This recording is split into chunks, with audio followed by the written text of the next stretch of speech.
നമസ്കാരം. ഇസ്രായേലും ലെബനനും തമ്മിലുള്ള തർക്കങ്ങൾ ഇപ്പോഴും തുടരുകയാണ്. നേരിയ തോതിലുള്ള ഒരു വെടിനിർത്തൽ അവിടെ ഉണ്ട് എങ്കിൽ പോലും ഇപ്പോഴും ഇസ്രായേൽ ലെബനനിലുള്ള ഹിസ്ബുള്ളയുടെ താവളങ്ങൾ ഓരോന്നോരോന്നായി ആക്രമിച്ച് തകർക്കുകയാണ്.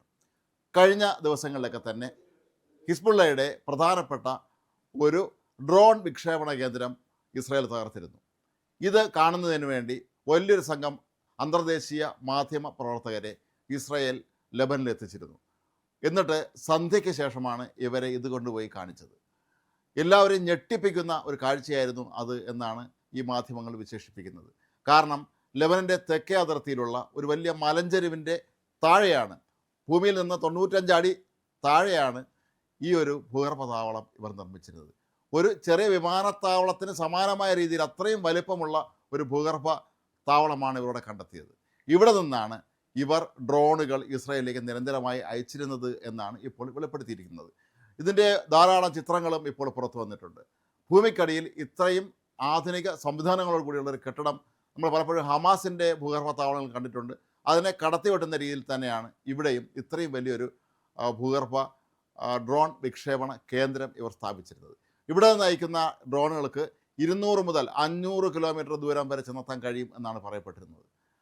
കൂടാതെ ഈ പ്രദേശം സ്ഥിതി ചെയ്യുന്നത് ഇസ്രായേൽ അതിർത്തിയോടെ തൊട്ടടുത്താണ്. അതുകൊണ്ട് തന്നെ ഈ താവളം ഉപയോഗിച്ചുകൊണ്ട് തന്നെയാണ് വളരെ കാലം ഹിസ്ബുള്ള തീവ്രവാദികൾ നിരന്തരമായി ഇസ്രായേലിലേക്ക് ആക്രമണം നടത്തിയിരുന്നത് എന്ന് ഇസ്രായേലിൻ്റെ സൈന്യവും അവരുടെ ചാരസംഘടനയായ മൊസാദും കണ്ടെത്തിയിരുന്നു. ഇതിൻ്റെ അടിസ്ഥാനത്തിലാണ് ഇവിടേക്ക് അവർ ആക്രമണം നടത്തിയത്. ഇവിടുത്തെ മാധ്യമപ്രവർത്തകർ കണ്ടത് വർഷങ്ങൾക്ക് മുമ്പ് ഇസ്രായേൽ തകർത്ത ഈ തുരങ്കത്തിൻ്റെ മറ്റൊരു ഭാഗം കൂടിയായിരുന്നു. ഈ തുരങ്കത്തിനുള്ളിൽ വളരെയധികം വാഹനങ്ങൾ ഇപ്പോഴും മണ്ണ് മൂടി കിടക്കുന്നുണ്ട്.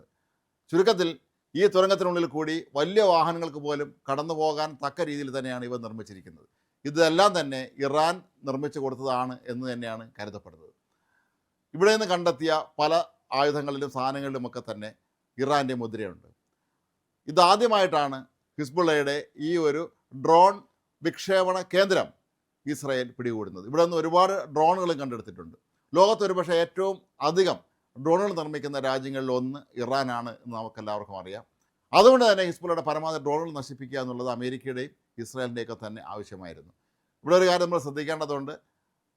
ഇറാൻ നിർമ്മിക്കുന്ന ഒരു ഡ്രോണിൻ്റെ നിർമ്മാണ ചെലവ് $30,000 ആയിരിക്കുമ്പോൾ ഇത് തകർക്കാനായി ഉപയോഗിക്കുന്ന മിസൈൽ പ്രതിരോധ സംവിധാനത്തിന് ഒരു ഡ്രോൺ തകർക്കാൻ $45 ലക്ഷം ചിലവാകേണ്ടി വരും എന്നുള്ള കണക്കുകളും നേരത്തെ പുറത്തു വന്നിരുന്നതാണ്. ഏതായാലും എത്ര സമാധാന സന്ധികളുണ്ടായാലും ഹിസ്ബുള്ളയെ തകർക്കാതെ തങ്ങൾക്ക് നിലനിൽക്കാൻ കഴിയുകയില്ല എന്നുള്ള കാര്യം ഇസ്രായേലിന് വ്യക്തമായിട്ട് അറിയാം. അതുകൊണ്ട് തന്നെയാണ് അവർ ഇത്തരത്തിലുള്ള ഇവരുടെ പ്രത്യേകം തയ്യാറാക്കിയിട്ടുള്ള ഈ ഡ്രോൺ വിക്ഷേപണ കേന്ദ്രങ്ങളും ആയുധ നിർമ്മാണ ശാലകളുമൊക്കെ തന്നെ തകർക്കുന്നത്. കഴിഞ്ഞ ദിവസങ്ങളിലൊക്കെ തന്നെ അമേരിക്കയും ഇസ്രായേലുമായി ഇക്കാര്യത്തിൽ വലിയ തോതിലുള്ള അഭിപ്രായ ഭിന്നതയും നിലനിന്നിരുന്നു. ഇപ്പോഴും ലെബനനിലേക്ക് ഇസ്രായേൽ ആക്രമണം നടത്തുന്നത് ശരിയായ നടപടിയല്ല എന്ന് പറഞ്ഞ് സഭ്യമല്ലാത്ത ഭാഷയിൽ അമേരിക്കൻ പ്രസിഡന്റ് ഡൊണാൾഡ് ട്രംപ് നെതന്യാഹുവിനെ വിമർശിച്ചിട്ട് പോലും ഇസ്രായേൽ പ്രധാനമന്ത്രി അതിന് മറുപടി പറയാതെ അവർ വീണ്ടും ആക്രമണം തുടരുകയായിരുന്നു. ഇറാനും അമേരിക്കയും തമ്മിലുള്ള സമാധാന സന്ധിയിൽ ലെബനനെ കൂടി ഉൾപ്പെടുത്തിയതിൽ നേരത്തെ ഇസ്രായേലിന് പ്രതിഷേധമുണ്ടായിരുന്നു. അതിലൊക്കെ തന്നെ അവർ ഇതൊന്നും കണ്ട ഭാവം കാണിക്കാതെ നിരന്തരമായി ഹിസ്ബുള്ള താവളങ്ങൾ ഇപ്പോഴും ആക്രമിച്ചുകൊണ്ടിരിക്കുകയാണ്. പക്ഷേ ഇപ്പോൾ ഒരു വെടിനിർത്തൽ കരാർ നിലവിൽ വന്നു എന്ന് പറയുന്നുണ്ട് എങ്കിൽ പോലും ഇസ്രായേൽ സൈന്യത്തെ സംബന്ധിച്ചിടത്തോളം തങ്ങൾ ഏറ്റെടുത്ത ദൗത്യം, അതായത് ഇപ്പോൾ അവർ കരയുദ്ധമാണ് അവിടെ നടത്തുന്നത്. ഇത്തരത്തിലുള്ള ഈ തുരങ്കങ്ങൾ പരമാവധി കണ്ടെത്തി നശിപ്പിക്കുക എന്നുള്ളത് തന്നെയാണ് അവരുടെ ലക്ഷ്യം.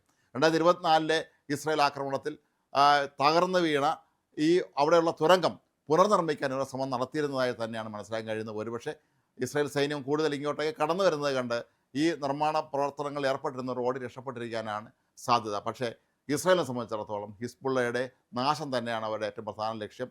അവർ ഹിസ്ബുള്ള എന്ന തീവ്രവാദ സംഘടനയുടെ ഏറ്റവും പ്രധാനപ്പെട്ട നേതാവായ ഹസൻ നസറുള്ള ഉൾപ്പെടെയുള്ളവരൊക്കെ തന്നെ ഇതിനോടകം വധിച്ചു കഴിഞ്ഞിട്ടുണ്ട്. പക്ഷേ എല്ലാ കാലത്തും ഇസ്രായേലിൻ്റെ ഒരു ഭീഷണിയായി മാറുന്നത് ഹിസ്ബുള്ള തന്നെയാണ് എന്നുള്ള കാര്യം അവർ മനസ്സിലാക്കിയിട്ടുണ്ട്. ഹൂതി മുതലോ ഹമാസ് ഒന്നും തന്നെ അത്രത്തോളം ശക്തരല്ല എന്ന് നമുക്കറിയാം. എങ്കിലും ഇസ്രായേലിനെ സംബന്ധിച്ചിടത്തോളം ഇവരുടെ ഓരോരോ താവളങ്ങളായി തിരഞ്ഞു പിടിക്കുക എന്നുള്ള ജോലി ഏൽപ്പിച്ചിട്ടുള്ളത് അവരുടെ ചാരസംഘടനയായ മൊസാദിനെ തന്നെയാണ്.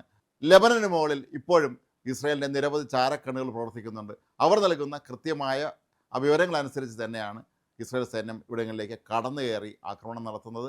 അമേരിക്കയല്ല ഇനി ആര് പറഞ്ഞാലും ഈ യുദ്ധത്തിൽ നിന്ന് തൽക്കാലത്തേക്ക്, അതായത് ലെബനിൽ നടത്തുന്ന യുദ്ധത്തിൽ നിന്ന് ഇസ്രായേൽ ഒറ്റയടിക്ക് പിന്മാറാനുള്ള സാധ്യത വളരെ കുറവാണ്. ഒരുപക്ഷെ ഇപ്പോൾ ഒരു ദുർബലമായ വെടിനിർത്തൽ കരാർ അവിടെ ഉണ്ടായിരിക്കാം. എങ്കിൽ പോലും ഈ ഹിസ്ബുള്ള താവളങ്ങൾ മുഴുവൻ തകർത്ത് തരിപ്പണമാക്കാതെ ഇസ്രായേൽ പിന്നോട്ടില്ല എന്ന് തന്നെയാണ് ഇസ്രായേൽ സൈന്യം നൽകുന്ന സൂചനകൾ.